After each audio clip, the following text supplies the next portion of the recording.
This channel does not promote or promotion any illegal activities. All content provided by this channel is meant only for educational purposes.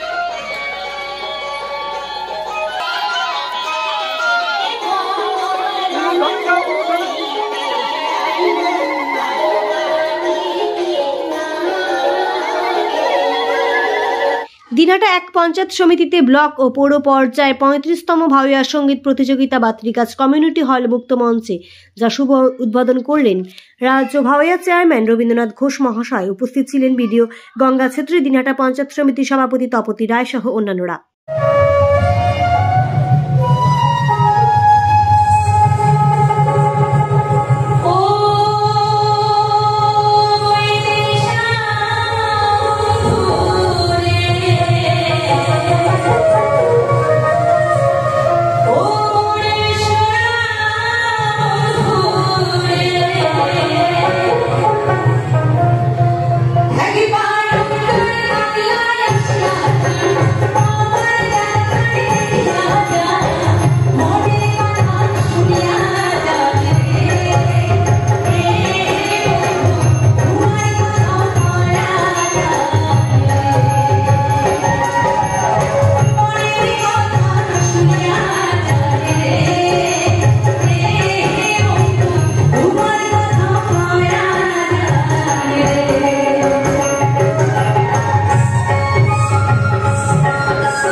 তো এই ভাওয়াইয়া গানটা, ভাওয়াইয়া সংস্কৃতিটা কুচবিহার সহ উত্তরবঙ্গে মানুষের একটা অহংকার, একটা গর্ব।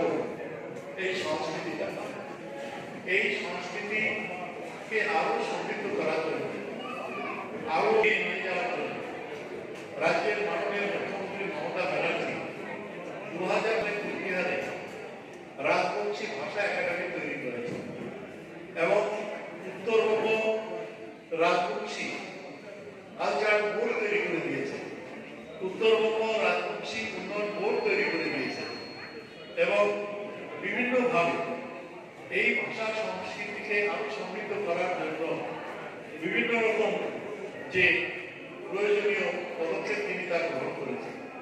একসময় এই রাজ্যের ভাওয়াইয়া শিল্পীরা, লোকশিল্পীরা তারা হতাশায় ভুগছিলেন এবং এই ভাওয়াইয়া সংস্কৃতির সাথে তাদের ছেলেমেয়েদের করতে চাইছিলেন।